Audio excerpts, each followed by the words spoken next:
बेटा last class में हम लोगों ने थिन लेंस फॉर्मूला, हो जाओ पहले एडजस्ट हो जाओ आराम से और कर ले, हो गया। चलिए, तो लास्ट क्लास में हम लोगों ने थिन लेंस फॉर्मूला को शुरू किया था, है ना, खत्म भी हो गया था। और यहाँ पर हम लोगों के पास दो तीन चीजें आप लोगों को अब समझनी है। पहला तो अगर आप लोगों ने क्वेश्चन करे होंगे तो मैंने आप लोगों को एक शॉर्टकट किसके केस में बताया था, मिरर के केस में बताया था, इमेज डिस्टेंस निकालने का। तो वैसा ही सेम केस हमारे पास यहाँ पर भी बनता है, ठीक है। अब जो हमारे पास यहाँ पर केस बनता है वो बनता है पहले ऐसे कि हमारे पास जो अपना लेंस का फॉर्मूला होता है वो क्या होता है, 1/f = 1/v - 1/u होता है बेटा। अब यहाँ पर मुझे अगर v की टर्म्स में चीजें निकालनी हो तो मैं क्या करूँगा, कुछ भी नहीं, u को इधर लेके चले जाओ, तो 1/v बराबर हो जाएगा 1/f + 1/u, राइट। अब यहाँ पे एलसीएम ले लो आप, तो 1/v बराबर क्या हो जाएगा, u + f/uf, और यहाँ से आपके पास v की वैल्यू कितनी आ जाएगी, uf/u + f। यानी कि बार बार आप लोग डायरेक्ट जो है इसको 1/1 करने की कोई जरूरत नहीं है, बट याद रहे ये सारी चीजें आप लोगों को लेनी है किसके साथ, साइन के साथ। यानी कि अगर आप लोगों ने साइन की गलती कर दी तो आपका आंसर भी क्या होगा, गलत हो जाए, ठीक है। तो ये जितनी भी चीजें हैं आपको किससे लेनी है, साइन के साथ लेनी है। अब आप लोगों को अगेन वही मैग्निफिकेशन के बारे में आइडिया रहा होगा, तो दोबारा से एक बार मैग्निफिकेशन कर लेते हैं। बेटा मैग्निफिकेशन हमारे पास मिरर के लिए -v/u पढ़ाया था मैंने आप लोगों को, लेकिन लेंस के लिए मैग्निफिकेशन सिंपल कितना हो जाता है, v/u हो जाता है। अब मैग्निफिकेशन की कुछ वैल्यूज जो आपको पता रहनी चाहिए उसके बारे में डिस्कस कर लेते हैं। अगर m की वैल्यू 1 है, इसका मतलब जो आपके पास इमेज फॉर्म हुई है वो सेम साइज की हुई है ऑब्जेक्ट के साथ, है ना, जितना इमेज है उतना ही ऑब्जेक्ट है। अब अगर m की वैल्यू ग्रेटर देन 1 है और वैल्यू सारी प्लस में, मैं सारी केसेस लिख रहा हूं प्लस, बेटा प्लस का मतलब हमारे पास कैसा होता है, वर्चुअल एंड इरेक्ट। याद रखना, प्लस का मतलब हमारे पास जो नेचर आया है इमेज का वो कैसा आया है, वर्चुअल एंड इरेक्ट आया है। अब अगर m ग्रेटर देन 1 है, इसका मतलब इमेज का जो साइज है बेटा वो हमारे पास कैसा आया है, ग्रेटर देन ऑब्जेक्ट। लेकिन बना कैसा है, क्योंकि प्लस का दिया है मैंने अभी, तो आपके पास जो इसका नेचर आएगा वो कैसा आएगा बच्चा, वर्चुअल एंड इरेक्ट आएगा। क्लियर है यहाँ तक। अब यहाँ पर पॉसिबिलिटी है कि आपके पास m 1 से तो छोटा हो पर 0 से बड़ा हो, तो m greater than 0 but less than 1, यानी कि 0.4, 0.6, 0.8 ये वैल्यू भी तो आ सकती हैं, राइट। तो ऐसे केस में जो आपके पास इमेज का साइज जो है वो कैसा आएगा बेटा, स्मॉलर आ जाएगा। लेकिन बना कैसा है, वर्चुअल एंड इरेक्ट। यानी कि जब भी पॉजिटिव की वैल्यूज में ये केस आएंगी तो हमारे पास ये कहानी होगी। सेम केस आपके पास नेगेटिव के लिए होगा, बस नेगेटिव के लिए कहानी क्या हो जाएगी, इमेज कैसी बनेगी, रियल और इन्वर्टेड बनेगी। यानी कि मैग्निफिकेशन के नेचर को देखकर हम लोग इमेज को प्रेडिक्ट कर सकते हैं। मैग्निफिकेशन अगर हमारे पास कैसा आया है, नेगेटिव, तो इस बात का मतलब क्या, इमेज कैसी बनी है, रियल और इन्वर्टेड।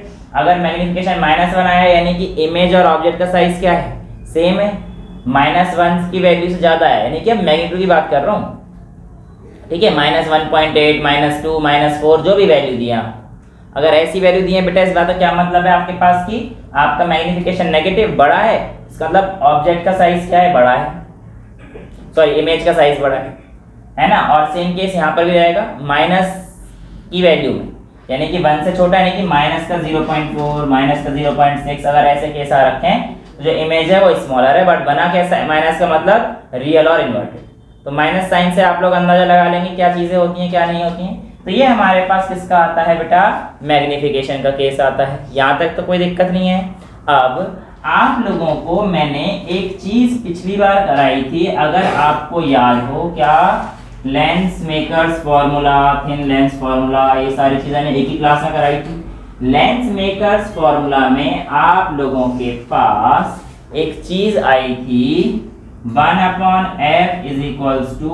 - 1 1/r1 minus 1/r2।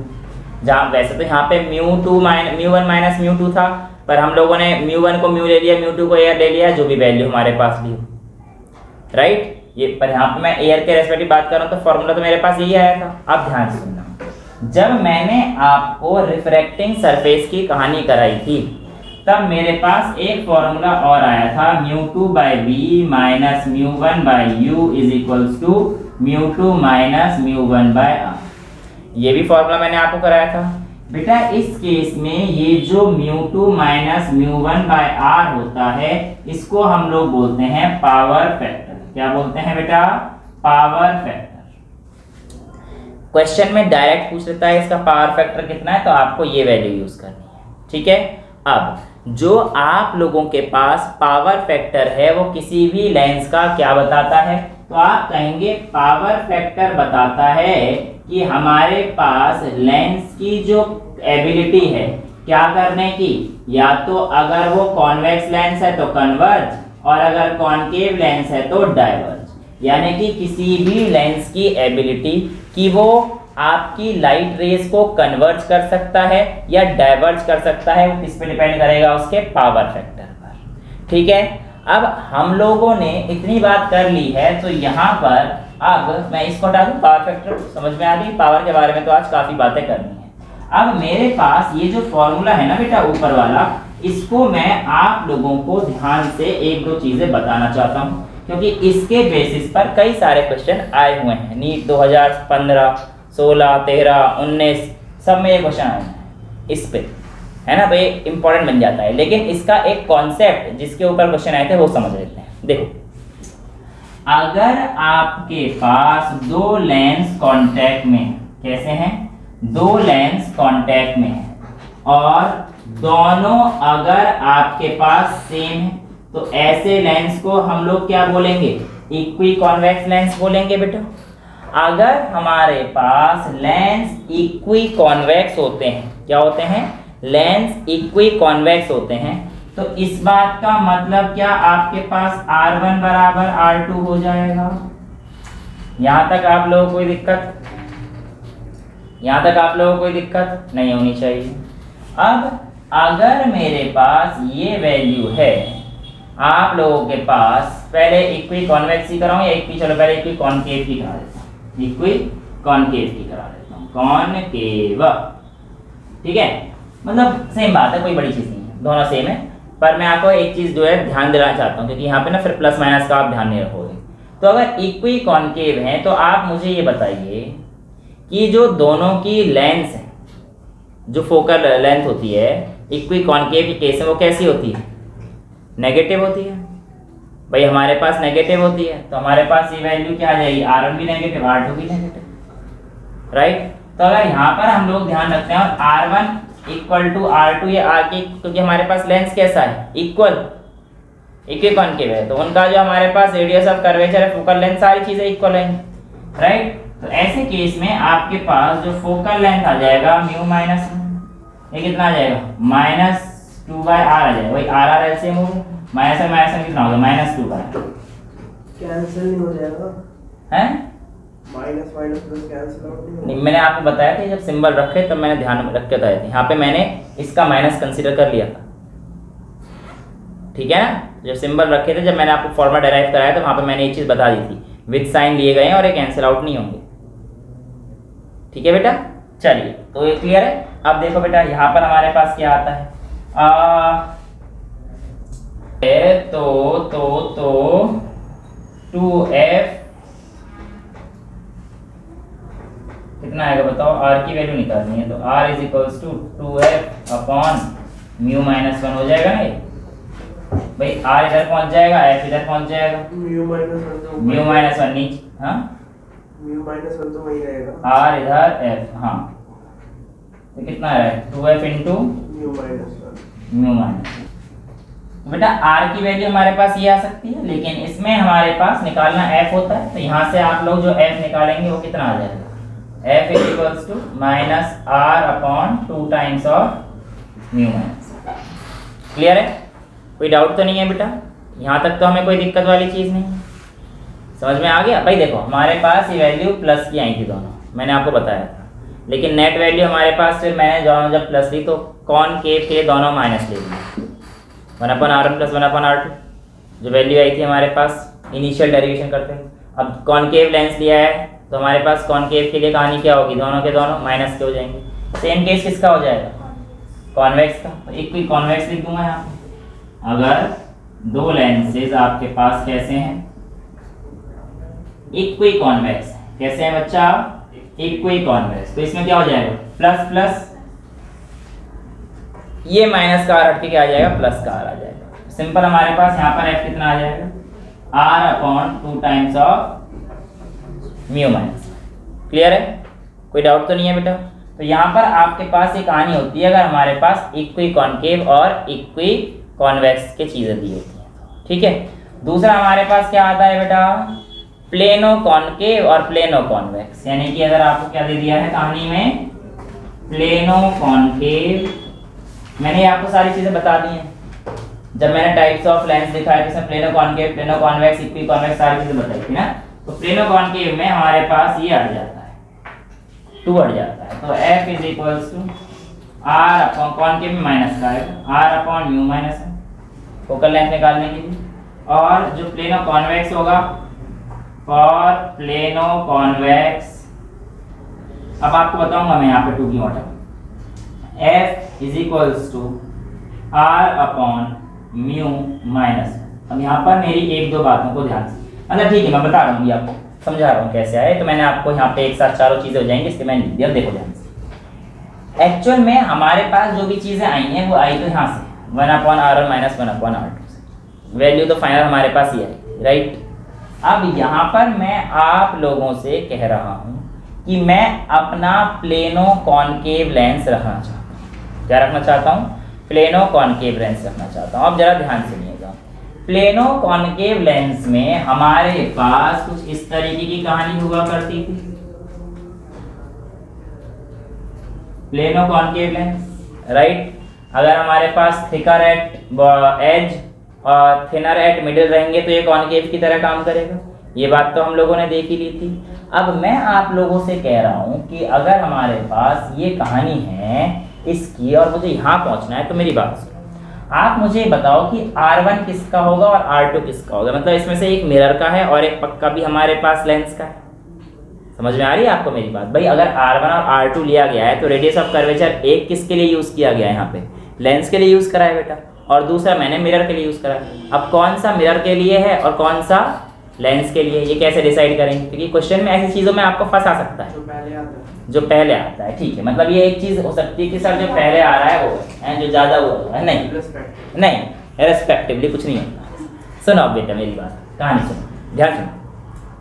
आपको पता है कि आपके कॉनकेव के फॉर्मूले में जो f की वैल्यू आई है वो कैसी आई है, नेगेटिव वैल्यू आई है। अगर आप R1 को लेंस का मान लोगे तो कहानी आप लोगों की सही हो जाएगी। क्यों, देखो जरा ध्यान से, जरा ध्यान सुनना भी जरा।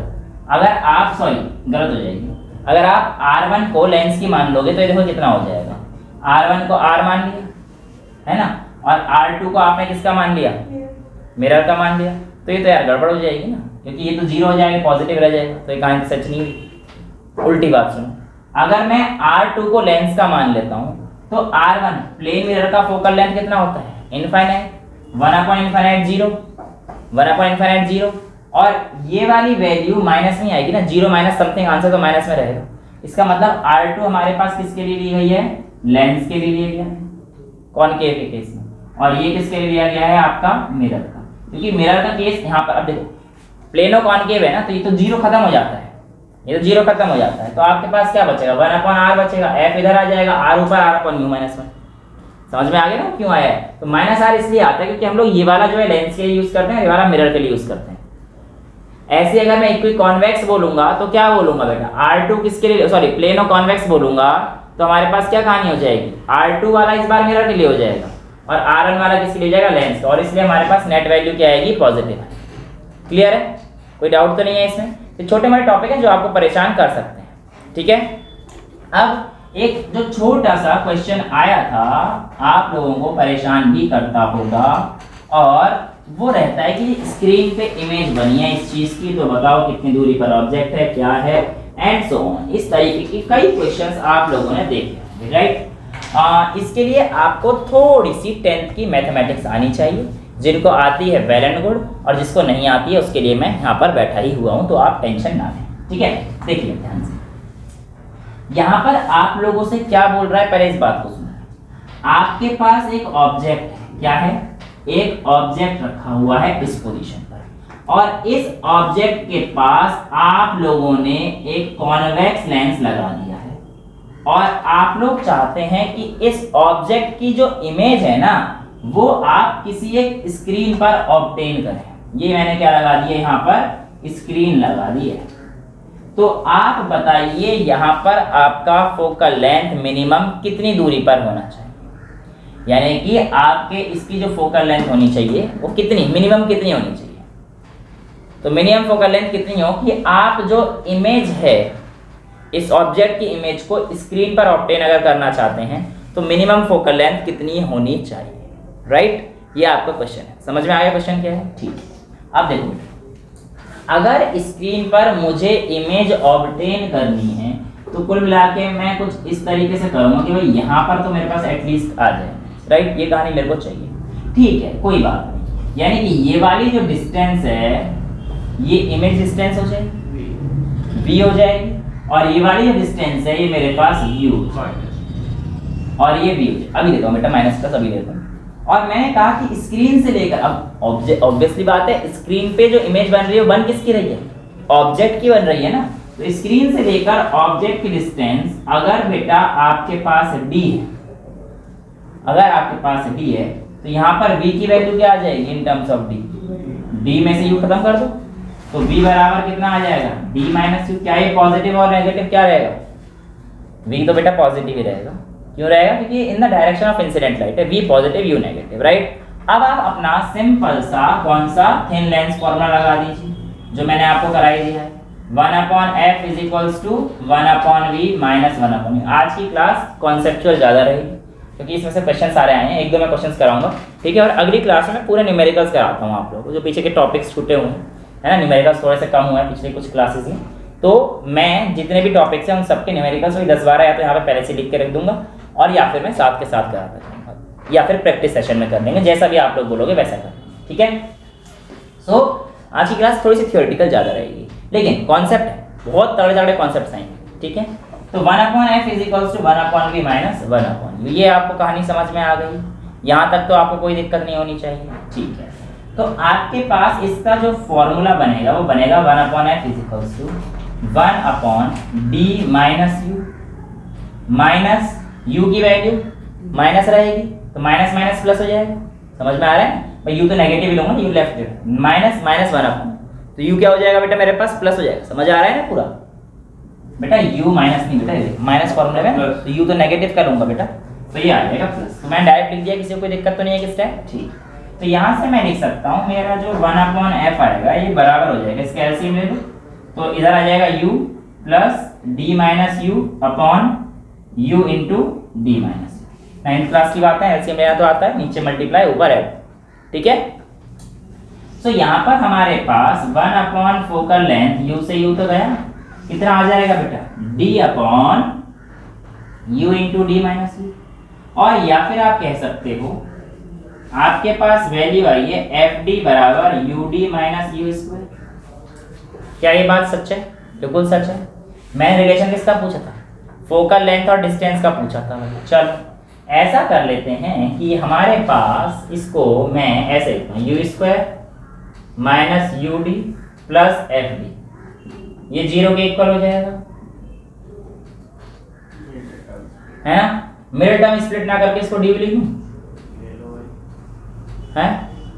अब आप अगर इसे ध्यान से देख पा रहे हो तो ये एक फॉर्म में, it is in the form of quadratic equation. और क्वाड्रेटिक इक्वेशन की कौन सी फॉर्म में है अगर आप ध्यान से देख पाएंगे तो ax square plus bx plus c is equals to 0। ये आपके पास क्वाड्रेटिक इक्वेशन होती है। और क्वाड्रेटिक इक्वेशन के रियल रूट्स होते हैं। रियल रूट्स में हमारे पास एक डिस्क्रिमिनेंट आया करता था जिसकी वैल्यू d से डिनोट करते थे, और जहां तक मुझे याद है वो discriminant greater than equal to 4ac होगा ना जी, b² - 4ac, b² - 4ac। ये रहनी चाहिए था। समझ में आ रहा है? किसी को कोई दिक्कत तो नहीं है?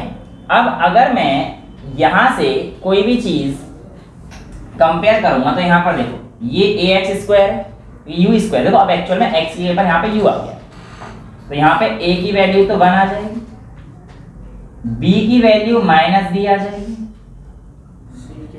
और c की वैल्यू आपके पास पूरी की पूरी fd आ जाएगी। समझ में आ रहा है? यहां तक तो कोई दिक्कत नहीं। अब ये वैल्यू अगर 0 के इक्वल आती तो हमारे पास रियल रूट एग्जिस्ट करते थे, और इसकी 2 वैल्यू आती थी, इसकी 2 वैल्यू आती थी, याद है ना ये सब चीजें? -b + -√d/। हाँ एग्जैक्टली वही वाली है ना। तो बेटा अभी इतना डीप में नहीं जाना, मेरे को तो कहानी बस यहीं से करनी है कि उस फॉर्मूले को मैं यूज कर लूं। तो b², तो ये क्या हो जाएगा, d² -4, a की वैल्यू 1 तो a लिखूंगा, और fd, ये आपके पास क्या हो जाएगा, must be greater than equal to 0 होना चाहिए। रियल रूट की कंडीशन तो ये कहाँ ही रहेगी हमारे पास, ठीक है। यहाँ से d आप कॉमन ले लो तो क्या आ जाएगा, d - 4f must be greater than equal to 0, ठीक है।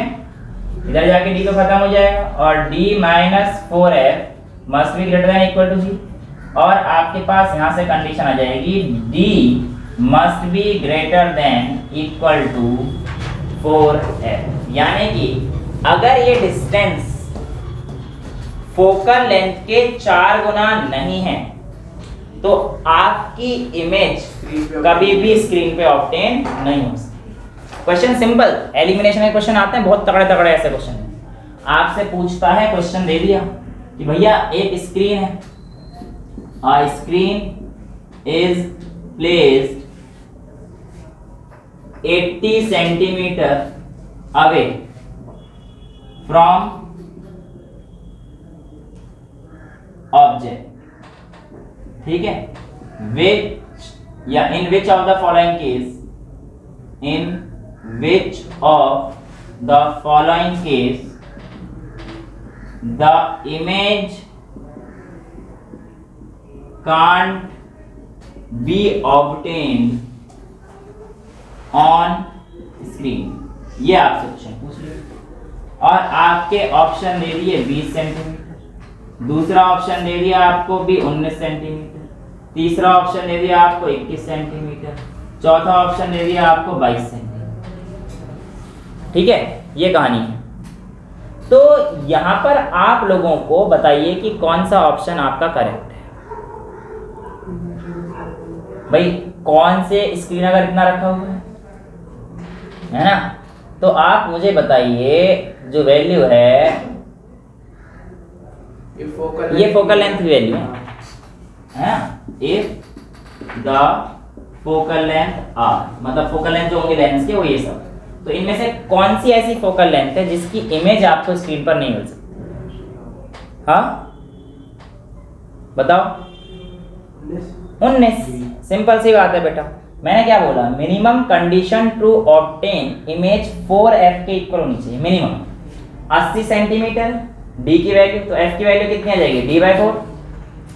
यार d is equals to greater than 4f है, तो f की मिनिमम वैल्यू कितनी हो जाएगी, d/4। इतनी तो मिनिमम होनी चाहिए इक्वल टू, तो यानी कि 20 सेंटीमीटर तक है तो भी बात हम मान सकते हैं, इससे ज्यादा तो मान ही लूंगा मैं, लेकिन इससे कम पे कहानी नहीं बने, इसलिए आंसर क्या आ जाएगा, 19 सेंटीमीटर। समझ में आ गया? इस तरह के क्वेश्चन से आप लोगों को मिल सकते हैं। दूसरा आपके पास एक चीज होती है जिसमें हमारे पास होता है कि अगर आपने लेंस को लिक्विड में डिप कर दिया तो क्या होगा, कैसे होगा। तो बेटा मैं आज आप लोगों को आराम से कहानी बता देता हूँ, इसमें कोई बड़ी बात नहीं, ठीक है। अगर हम लोग लेंस को ऐसे रिफ्रैक्टिव इंडेक्स में डुबाते हैं, क्या बोला, ऐसे रिफ्रैक्टिव इंडेक्स में डुबाते हैं कि सपोज कीजिए n ऑफ लिक्विड आपका कम है एज दैट ऑफ लेंस, यानी कि लेंस की वैल्यू ज़्यादा है।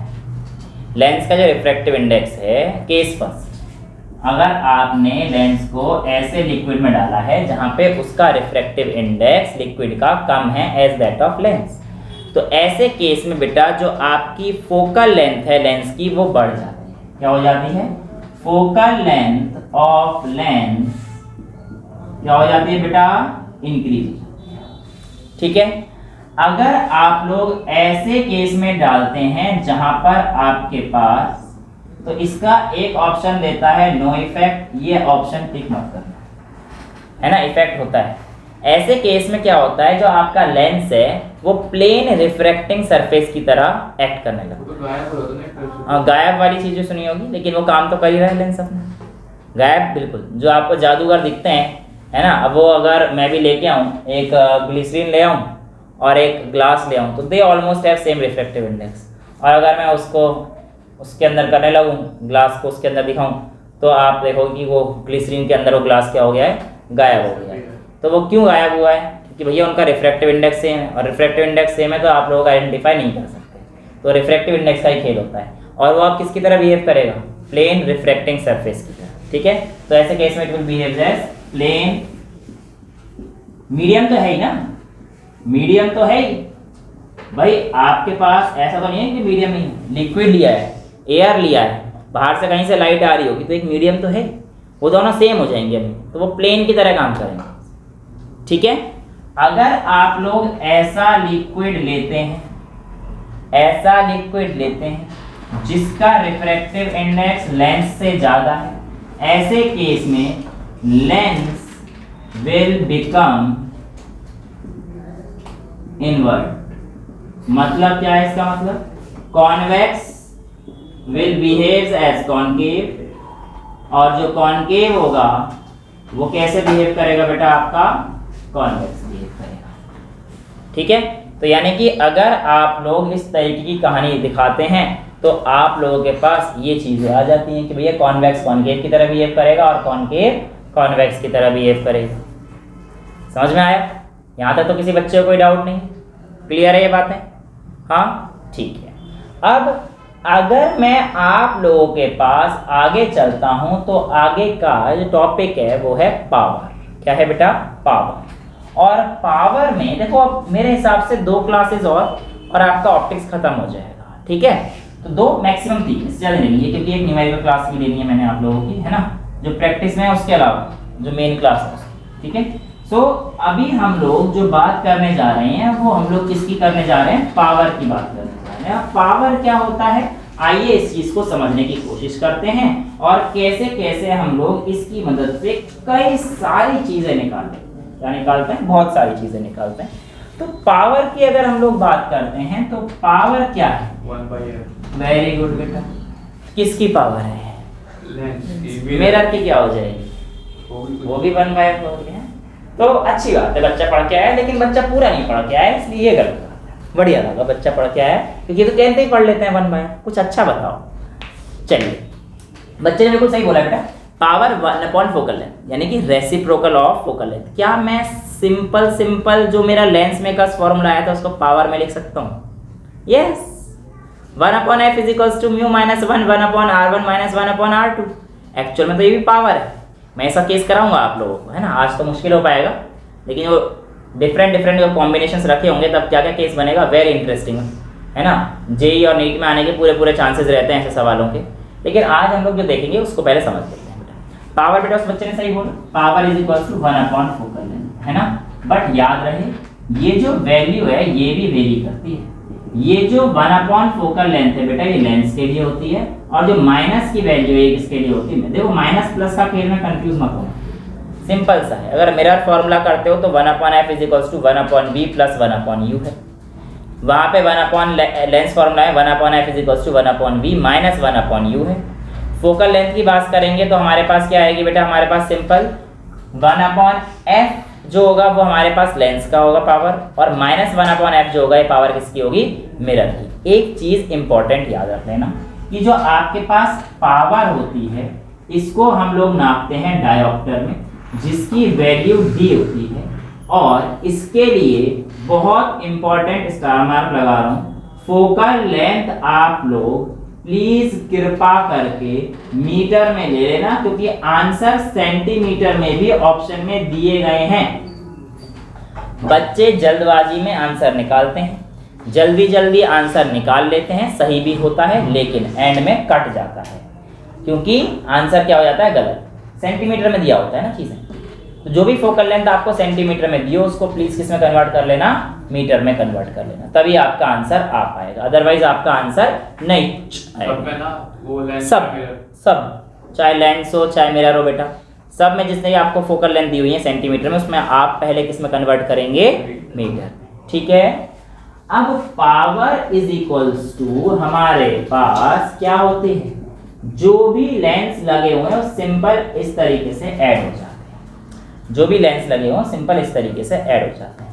तो आप ये भी कह सकते हो किसी भी बॉडी का पावर को 1/f लिख दिया, अगर अलग अलग आपको लेंस दिए गए हैं तो 1/f नेट बना power of 1/f1 plus 1/f2 plus 1/, right, ये कहानी होती है।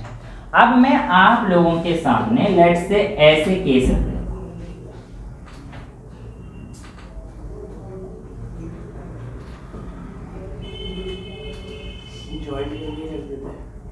जॉइंट के लिए पहले फिर कॉन्वेक्स निकाल देता हूं, इसी से सीधी लाइन खींच दो ना, वो फिर प्लेन हो जाएगी ना बेटा, ऐसे नहीं ऊपर हैं यार, ऐसे खींचो ये वाली। हाँ, अब नीचे से भी खींच दो, अब वहां से बना दो, हो गया।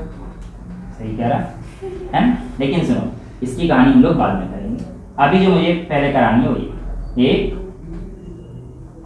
D 2 3 एंड सो मैं कितने भी रख सकता हूं, कितने भी रख सकता हूं। इन सब का पावर कैसे निकालोगे सर, सिंपल 1/a है ना। अब मैं अगर आप लोगों से पावर की बात करता हूं तो ये तो सिंपल निकल जाते हैं, इनमें कोई दिक्कत नहीं होती। मैग्निफिकेशन की बात करूंगा तो क्या होगा, देखो मैग्निफिकेशन के केस में याद रखना लेंस का जो ये इमेज बनाएगा फर्स्ट वाला, वो इसके लिए वर्चुअल ऑब्जेक्ट होगा। ध्यान सुनिएगा, इस वाले का जो इमेज होता है फर्स्ट का, वो सेकंड वाले के लिए ऑब्जेक्ट होता है। हालांकि ऑब्जेक्ट कैसा होता है, वर्चुअल ऑब्जेक्ट होता है, और जो ये इमेज बनाएगा वो इसके लिए वर्चुअल ऑब्जेक्ट हो जाएगा, एंड सो ऑन। कितने कर दो हमें मतलब नहीं पड़ेगा। तो ऐसे केस में जो आपके पास मैग्निफिकेशन आती है ना बेटा, तो मैग्निफिकेशन हो जाती है m1 into m2 into m3, मुझे ये समझाना, एंड सो ऑन। यानी कि देखो पावर में simple plus, focal length combination का पूछेगा तो क्या बोलेंगे 1/f1 plus 1/f2 plus 1/f3 plus dot dot dot जो भी जाएगा बेटा, और इसमें हमारे पास मल्टीप्लाई होती है। मैग्निफिकेशन में क्या होती है हमारे पास चीजें मल्टीप्लाई। सबसे टफ जो क्वेश्चन बनते हैं जनरली मैग्निफिकेशन के ही बनते हैं, तो ये तो हमारे पास सिंपल हो जाते हैं, ये आज कर लेंगे। इनके क्वेश्चन मैं आपको भी करा देता हूँ, इसके हम लोग अगली क्लास में देखेंगे, पर मैं बता देता हूँ कैसे होना है। देखो m1 सपोज कीजिए इस वाले लेंस का था, तो m का फॉर्मूला अभी हमने पढ़ा है v/, मैंने आपको ये तो बता दिया था। अच्छा एक बार देखना जरा इधर, 1/f is equals to 1/v minus 1/u, ये तो मैंने आपको कहानी बता दी थी। तो 1/v is equals to 1/f plus 1/u, ये भी मैंने कहानी बता दी थी। तो आपके पास जो 1/v की वैल्यू आएगी वो कितनी आएगी, u प्लस f/fu। यहाँ से हमारे पास v is equals to fu/f+, ये कहानी मैंने आपको सबसे पहले बताई थी बेटा। अब मैग्निफिकेशन को निकालने का एक सिंपल सा तरीका भी देखो, मैं आपको ये क्यों दे रहा हूँ, क्योंकि अधिकतर केस में क्या पूछा जाता है, v पूछा जाता है कि भाई v कहाँ पर बनेगा, तो आप सीधा सीधा ये फॉर्मूला लगाओ, f और u प्रोवाइडेड रहता है, 1/f को करने पे लंबा रहता है। इस फॉर्मूले को लगाओगे आपके पास डायरेक्ट बहुत आंसर आ जाएंगे। आपने अगर ट्राई किया होगा तो ये फॉर्मूला काफ़ी जगह पर यूज़ हुआ है। और दूसरा फॉर्मूला जो आप देखोगे कॉम्पिटिशन की बुक्स में अगर जनरली यूज़ करते हैं तो वो मैग्निफिकेशन का भी डायरेक्ट फॉर्मूला यूज़ करते हैं। बार बार v/u लिखने से अच्छा है, आप लोग v को क्या लिख सकते हैं, fu/f+u, और अपॉन में u, ये भी आप लोग मैग्निफिकेशन के लिए डायरेक्ट इस्तेमाल कर सकते हैं। ठीक है, क्लियर है कहानी। अब यहां पर देखिए mv/u हो गया, mv/u हो गया। क्या आप इसको height of image upon height of object लिख सकते हो, क्या आप इसको इमेज अपॉन ऑब्जेक्ट लिख सकते हो, लिख सकते हो, कोई दिक्कत वाली चीज तो है, इमेज अपॉन ऑब्जेक्ट, राइट। अब ध्यान सुनिए, एक मेरे को जो है ये चीज़ याद आई है I1 I2 वाली इमेज से, अभी पूछ लेना, इसके बाद ये कराऊंगा, ठीक है। वो रियल रूट्स वाली जो कहानी, रियल रूट में कितनी वैल्यू आई, 2 वैल्यू आई ना। उसके बारे में तो हमने डिस्कस ही नहीं करी, चर्चा ही नहीं करी, बस हमने ये बता दिया कि सर ये रियल तब होगी जब 4f होगी ना, दो इमेज आएंगी, उनका क्या होगा, है ना, उनके बारे में ही बात करेंगे। पहले I अपॉन ऑब्जेक्ट, राइट। अब जो दूसरे वाले के लिए मैग्निफिकेशन होगी वो कैसे पता पड़ेगी, देखो जो आपके पास v या फिर इमेज अपॉन ऑब्जेक्ट रखा जाता है हमेशा, तो इसके लिए जो ऑब्जेक्ट होगा ना बेटे दूसरे लेंस के लिए, वो आपके पास होगा इमेज 1। सिंपल सी बात है, जो ये इमेज बनाएगा, इमेज 1 बनाया, इसका ऑब्जेक्ट इमेज 1 हो जाएगा, और जो इमेज बनाएगा वो I2 होगी। ये जो इमेज बनाएगा वो तो I2, समझ में आ रहा है। तो सबसे पहले आप रखना जो भी ये इमेज बनाएगा, भाई इमेज अपॉन ऑब्जेक्ट, तो इसे आप I1 भी लिख सकते हैं, क्योंकि इसकी इमेज जो है आपके पास I1 अपॉन ये I2 अपॉन I, है ना। तो ऐसे करते करते आप मल्टीप्लाई कर लें। इससे क्वेश्चन जब मैं कराऊँ तो आपको और क्लियर हो जाए। ये कहानी तो अभी तो क्लियर है ना। तो अभी के लिए आप लोग इसको इतना ही रखिए, और ये बताओ ये सारी चीज़ें क्लियर। यहाँ पर देख लेते हैं, मैं इसको कैसे जानना चाह रहा था। एक्चुअली जो रियल रूट्स होते हैं, वो हमारे पास 2 वैल्यू पे एग्जिस्ट करते हैं। वो किस वैल्यू पे एग्जिस्ट करते हैं, 2 वैल्यू पे एग्जिस्ट करते हैं, यानी कि आपके पास 2 इमेज बनेगी। लेट्स से आपके पास 2 इमेज किसी 2 डिस्टेंस पे बनी, या किसी उन 2 इमेज का डायमीटर दे दिया, या उन 2 इमेज का हाइट दे दिया, या उन 2 इमेज की एरिया दे दिया, कुछ भी दे सकता है। फिर आपसे पूछेगा अगर ऐसा था कि 2 इमेज I1 और I2 बनी, और बताइए ऑब्जेक्ट की हाइट कितनी होगी, ऑब्जेक्ट का डायमीटर कितना होगा, या ऑब्जेक्ट का जो भी पूछा हो, मुझे कोई मतलब नहीं। रिलेशन ये होता है जो ऑब्जेक्ट की चीज होती है, जो रियल रूट्स आते हैं उनका अंडर रूट टाइप से मल्टीप्लाई। ये उसके केस के लिए, इससे कोई लेना देना नहीं है। समझ रहे हो ना कौन सा केस अभी जो मैंने पीछे कराया था 4f वाला, d greater than equal to 4f। इसके केस में 2 इमेज बनी थी, 2 रियल रूट का मतलब क्या है यार, 2 वैल्यू का मतलब क्या है, 2 इमेज बन रही है। अगर 2 इमेज बन रही होंगी, उनका एरिया दे रखा है तो A1 इंटू A2, और ये area of object is equals to area of 1 upon into area of 2। समझ में आया। डायमीटर दे रखा है तो D1 इंटू D2 वो D ऑफ ऑब्जेक्ट के इक्वल हो जाएगा। तो सारी चीजें इस फॉर्मूले से बन जाएंगी आप लोगों को। क्लियर है, कोई डाउट तो नहीं है। आइए अब हम लोग इन 2 के क्वेश्चन कर लेते हैं पहले, है ना, और टाइम बचा तो मैं फिर इसका भी एक आध क्वेश्चन ठीक ठाक सा करा दूंगा। सबसे पहले मैं आप लोगों को अब यहाँ पर क्या कराने जा रहा हूँ, कॉम्बिनेशन ऑफ लेंस करा रहा हूँ। क्या करा रहा हूँ, कॉम्बिनेशन ऑफ लेंस। और ये सवाल 2019 में या फिर कहीं पे तो आया हुआ था, ठीक है। ये कहता है 2 थिन इक्वी कॉन्वेक्स लेंस, क्या बोलता है, 2 thin equi convex lens, equi convex lens, है ना, आर, और इनका जो आपको म्यू दे रखा है 1.5 दे आर टेकन, ठीक है, and the space between them, इन दोनों के बीच का जो स्पेस था, इज फिल्ड विद ऑयल, जिसका रिफ्रैक्टिव इंडेक्स 1.7 है समथिंग दिया। देखो मेरे को ना इस वैल्यू से कोई मतलब नहीं है, मैं बस आपको समझाना चाह रहा हूँ, मैं बस आपको अभी समझाना चाह रहा हूँ, ठीक है ना। कहानी समझ रहे हो ना। मुझे आपसे मतलब ये नहीं है कि वैल्यू ये दी थी, मेरे को नीट का क्वेश्चन एग्जैक्ट याद नहीं है, डेटा याद नहीं है, मैं आपको in terms of R mu इन सब की टर्म्स में आंसर दे दूंगा, म्यू1 म्यू2 की टर्म्स में दे सकता हूँ, पर मैंने ले लिया, ठीक है। चले, ये दे दिया स्पेस उन दोनों के बीच में जो है वो इतने से फिल कर दिया था। आपसे पूछा था find the combined focal length, कि जो आपके पास कंबाइंड फोकल लेंथ होगी वो कितनी होगी। ये आपसे सिंपल सा क्वेश्चन पूछा है। क्वेश्चन देखने में आपको लग रहा होगा कि सर पता नहीं क्या है, इतना बड़ा, कुछ नहीं है ना। क्वेश्चन की लैंग्वेज इतनी बड़ी करके दे देंगे कि भाई ये ऑब्जेक्ट यहाँ रखा हुआ है, ऐसे रखा हुआ है, ये रखा हुआ है, उसकी फोकल लेंथ इतनी दूरी पर है, ये वो नहीं, हमें मतलब ही नहीं है इस बार। अगर आप लोगों से कंबाइंड फोकल लेंथ पूछता है और इस तरीके से पूछता है, तो आपको पहले तो ये आइडिया होना चाहिए इस क्वेश्चन को सॉल्व कैसे करेंगे, हमारा अप्रोच क्या होना चाहिए। अगर 2 इक्वी कॉन्वेक्स लेंस है ना, आर टेकन, यहाँ पे लिखो, and they are in contact, यानी कि एक दूसरे के साथ इसमें है, दोनों इक्वी कॉन्टैक्ट है, और उनके बीच में जो स्पेस है वो आपके पास ऑयल से भरा हुआ है, ठीक है। सो कहानी कुछ इस तरीके से, ये इक्वी कॉन्वेक्स लेंस है और ये दूसरा इससे कॉन्टेक्ट में, राइट। ये यहाँ पर जो हमारे पास लेंस है दोनों इक्वी कॉन्वेक्स है, हाँ इक्वी कॉन्वेक्स नहीं है। तो ये जो स्पेस है इनके बीच का वो कौन सा स्पेस है, ये वाला नहीं, ये वाला स्पेस। ये वाला स्पेस को हमने किससे भर रखा है, ऑयल से। तो ये वाले स्पेस में मैंने क्या डाल दिया बेटा, ऑयल डाल दिया। तो बताओ इसका कंबाइंड फोकल लेंथ कैसे है, ये तो बड़ी प्रॉब्लम हो जाएगी, है ना। अब अगर आप लोगों को थोड़ा सा आइडिया हो तो मैंने आप लोगों को फोकल लेंथ क्या लिखवाया था 2 मिनट पहले, बताओ। इक्वी कॉन्वेक्स का वाले का r/2 म्यू माइनस 1 ये लिखवाया था, है ना, उससे तो निकाल देंगे। लेकिन अब ध्यान से सुनना है चीज, यहाँ पर आपके पास इस जगह को देखो ध्यान से, जहाँ पे मैंने ऑयल भरा है।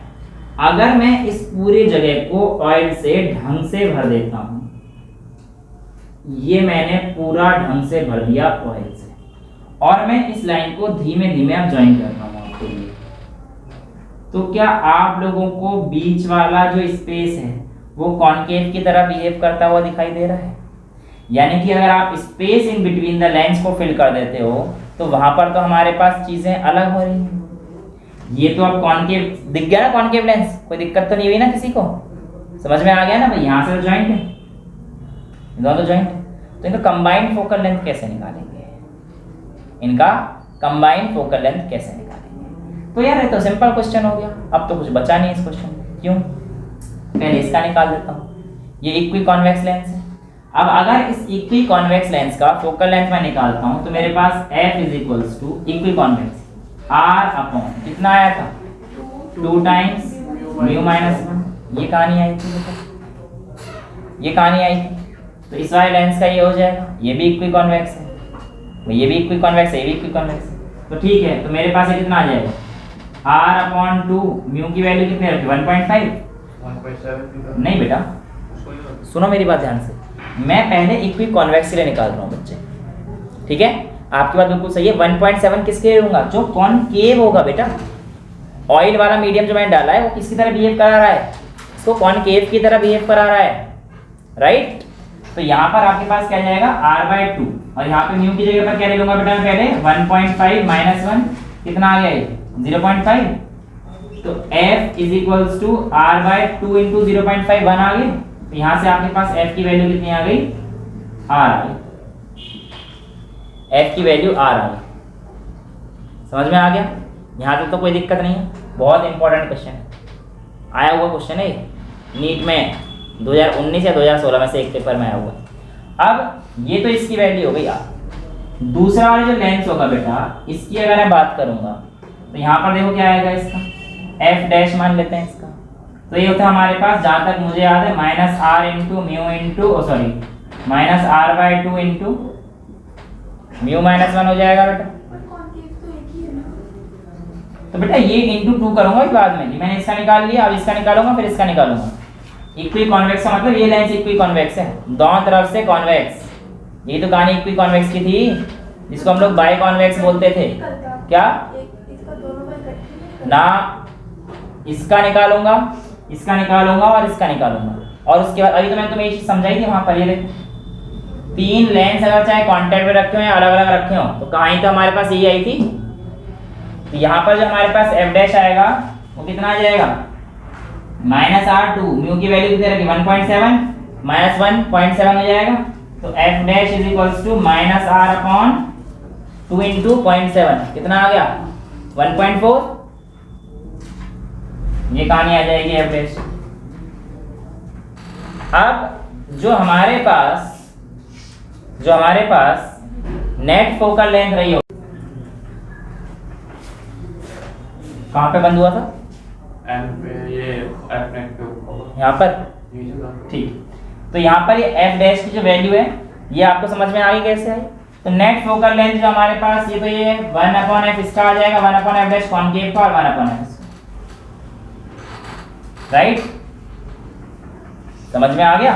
तो बेसिकली जो आपके पास 1/f यहाँ पे वैल्यू डाल देना अपने, यहाँ पे कितनी आई थी देखो, r की वैल्यू आई थी ना F is equals to R आया था, तो 1 upon F net is equals to 1 upon R. In terms of R पूछेगा तो आर देना, इन टर्म्स ऑफ एफ पूछेगा तो आर की जगह पर एफ डाल देना। देखो अगर आर की जगह पर एफ डालोगे तो ऐसे जाएगा 1 upon F plus 1 upon F dash की वैल्यू क्या लिख सकता हूँ, आर की जगह पर एफ लिख दूंगा क्योंकि आर इक्वल टू एफ था। तो 1 अपॉन कितना आया था ये एफ डैश की वैल्यू आई है, तो 1 अपॉन एफ डैश डालना है, तो एफ डैश की वैल्यू एफ ऊपर आ जाएगा, आर बाय 1.4 है तो 1.4 ऊपर पहुंच जाएगा बेटा। तो ये ऐसे हो जाएगा 1 प्लस 1.4 एफ प्लस 1 अपॉन, इन सब का आप एलसीएम ले लेंगे तो मेरे हिसाब से तो एफ ही आ रहा है, तो 1 1.4 2.4 और 3.4, तो 1 upon F is equals to 3.4 by F और कंबाइंड फोकल लेंथ ये हो जाएगी किसका बेटा माइनस ओ ओके ये तो था ना 9/7 आ रहा है, तो बेटा ये माइनस का आएगा, तो 0.1 और 1 2 माइनस 0.6 आ गया, ठीक है। तो 1 upon F is equals to 0.6 by ये वैल्यू है। इस तरीके से आप लोग इसको सॉल्व कर रहे हैं। क्लियर है कहानी, कोई दिक्कत तो नहीं है, सिंपल सी। अब जो भी दे रखा हो सकता है आपको एक बार ये कह दे कि भैया प्लेन करके दे रखा है फिर बीच में ऐसे भर रखा है, तो कोई सी भी कहानी है उसके हिसाब से आप फोकल लेंथ निकाल सकते हैं, ठीक है। कैलकुलेशन चेक कर लिया मैंने, आपको तरीका सिखा दिया। एफ निकाल के ना कैलकुलेशन ऊपर नीचे हो सकती है, मैंने इतना ध्यान नहीं दिया कैलकुलेशन में भी, ये चीज़ समझ में आ गई है ना कॉन्सेप्ट क्लियर, ठीक है।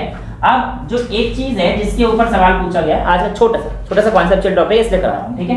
तो वो जो हमारे पास है वो वैल्यू है, जानता हूँ थोड़ी सी क्लास लंबी हो गई, इतनी लंबी क्लास की आपको आदतें नहीं है ना, लेकिन कोई नहीं। अब सुनो बस छोटी सी बात है कि कटिंग ऑफ लेंस, अगर मैं लेंस को कट कर दूं तो क्यों इसी टॉपिक से रिलेटेड फिर वो खिंच जाएगा, जैसे बेकार मैग्नीफिकेशन आज कराना पड़ा, वो पिछली क्लास में हो जाता थिन लेंस फॉर्मूला के साथ। ये देख कटिंग ऑफ लेंस, क्या कर रहे हो आप, लेंस को कट कर रहे हो। अगली क्लास में आपको एक कराऊंगा सिल्वरिंग ऑफ लेंस, जो कि इसके आएगा टॉपिक है, इसके अच्छे क्वेश्चंस कराऊंगा, 3-4 अच्छे क्वेश्चंस मिलेंगे, और पिछले जो टॉपिक है प्रिज्म वगैरह का भी देखता हूँ अच्छे क्वेश्चंस मिलेंगे। मतलब अगला क्वेश्चन जो होगा बच्चे हुए कॉन्सेप्चुअल छोटे मोटे जो छोटे रह जाते हैं जो, और न्यूमेरिकल सेशन से रहेगा, ठीक है। सो कटिंग ऑफ लेंस में अगर आपने किसी चीज को परपेंडिकुलर से काट दिया है, किसी चीज को परपेंडिकुलर से काट दिया है, तो परपेंडिकुलर से काटने पर क्या कुछ ही ऐसा नहीं हो जाएगा, तो प्लेनो कॉनकेव ये प्लेनो कॉनकेव लेंस बन जाएंगे।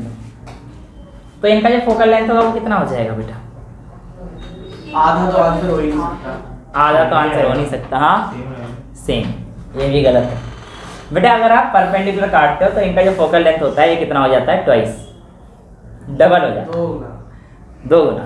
कैसे होता है, वैसे तो आप लेंस में का फॉर्मूला लगा दो, है ना। अब देखो मैंने आपको क्या बताया था, एक साइड से इन्फिनिटी आ जाएगा यार, समझो ना। 1 upon F is equals to mu minus 1 upon r1 minus 1 upon r2, ये कहानी थी। अब इसकी वैल्यू पॉजिटिव तो पक्का भी ये हमारे पास किसका रहा होगा, ग्लास का, तो ये वैल्यू रहेगी हमारे पास। तो जो हमारे पास लेंस तो ये इक्वल है, दोनों चीज़ें सारी इक्वल, सेम पार्ट से काटा गया तो इसका रेडियस और इसका रेडियस तो इक्वल रहेगा। तो 1 upon F is equals to 1 up mu minus 1 into 1 upon R, ये कहानी रहेगी। दूसरे वाले के लिए भी सेम ही कहानी आ जाएगी। अब आर या एफ बोल लो, बात तो एक ही है। तो भैया इसका जो हमारे पास नेट फोकल लेंथ आएगी वो आप कॉम्बिनेशन वाले तरीके से भी निकाल सकते हो, 1 upon F plus 1 upon F. नया फोकल लेंथ निकालना है ना, नया फोकल लेंथ छोटा एफ हो तो इसका छोटा एफ मान लिया आपने, इसका छोटा एफ निकाल, या तो यहाँ से आप देख लो इन दोनों को ऐड कर दो, आपके पास ये वैल्यू आ जाएगी, राइट। सो या फिर यहाँ से देख लो सिंपल वैल्यू, ये आ गई बिल्कुल सिंपल। नया एफ कितना हो जाएगा, 2 टाइम्स ऑफ पुराने वाले। तो अगर आप उसके परपेंडिकुलर काटते हो लेंस को तो उसका जो फोकल लेंथ है वो क्या हो जाएगा, डबल। पावर क्या हो जाएगी इसकी, बढ़ जाएगी या कम हो जाएगी, बताओ। पावर क्या होता है, 1 अपॉन f घट जाएगी, कब हो जाएगी, इनवर्स। तो power is equals to 1 upon focal length, दिख ही रहा है आपको। पावर ज़्यादा तो फोकल लेंथ कम, फोकल लेंथ कम तो पावर ज़्यादा। सेम परपेंडिकुलर काटोगे तो सेम कहानी यही बनेगी बेटा, क्योंकि वहाँ पे -r हो जाएगा, बस ये -2f हो जाएगा। -1/r माइनस वही हो जाएगा, तो यहाँ पे ले लेना, चाहे इसको -1/f -1/f ले लेना, बात तो सेम, एक का तो 0 ही मानेंगे ना, R2 में से ये, तो दोनों तरीके से आप कर सकते हैं, ठीक है। इसे उड़ा दूं। दूसरा है, अगर आप उसको ध्यान सुनिएगा कैसे काटते हो, हॉरिजॉन्टल कट में मारते हो, मान लो भैया हॉरिजॉन्टल कट यहाँ से काटना है, यहाँ से काटा तो आपके पास कुछ जो चीज बनेगी वो कुछ इस तरीके से बनेगी। सेंटर से कटा है? हाँ बेटा सेंटर से कटा है। मेरे डायग्राम दिख नहीं रहे पर तुम समझ तो रहे हो ना, है ना। आपको 3-4 साल हो गए मेरे साथ पढ़ते हो, आप तो कम से कम समझो, तो 3 साल तो हो गए। हाँ फिर इतना तो समझ जाना चाहिए सर के डायग्राम कैसे।